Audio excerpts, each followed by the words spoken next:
Umeweza kuona mama mzazi wa Diamond Platnumz ambaye ni Mama Dangote ameweza kuandika ujumbe huu kwa mtoto wake ambaye ni Diamond Platnumz na kumwambia kwamba unatakiwa kuweza kutumia akili katika kudadavua mambo na sio kutumia hisia kwenye kufanya maamuzi. Na hiki kitu bwana alichoweza kukifanya, watu wengi wameshangazwa na hizi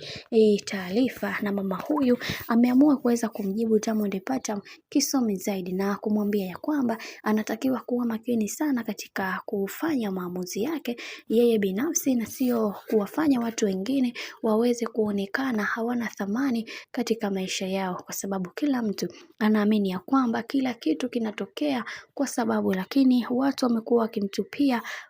lawama nyingi na kuonekana yeye amekuwa ndiyo sababu kubwa ya nyumba ya Diamond Platnumz kuweza kufa. Hili jambo linamfanya akose amani na furaha, na ndio maana ameamua kuweza kuzungumza hivyo, lakini bado haijalishi kuna kitu gani, ila yeye ndiyo sababisho kubwa, na bado mashabiki wataendelea kumvaa na kumnyoshea kidole kwa yale ambayo yanayoendelea kwa sasa, kwa sababu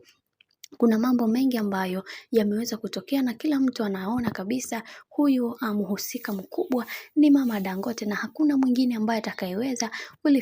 kufanya haya yote. Lakini tumeweza kuona baadhi ya watu wengi waliweza kufunguka vingi na kusema ya kwamba tunatakiwa kuweza kujifunza kutokana na makosa, kwa sababu kutokana na yale ambayo yaliweza kutokea, ila haya yote yana sababu yake, na tunaamini katika hili Mungu atasimama na bibie Zuchu na kumfanya wewe katika nafasi nzuri na kuweza kutambua thamani yake yeye kiujumla. Bwana, mambo ndo kama hivyo. Mimi naomba nikusii kitu kimoja, kama ndo mara yako kwanza kufuatilia channel tupendwa hii hapa ya Bizeeza Media, basi nikusii usisahau kusubscribe, ku like, kushare pamoja na kucomment.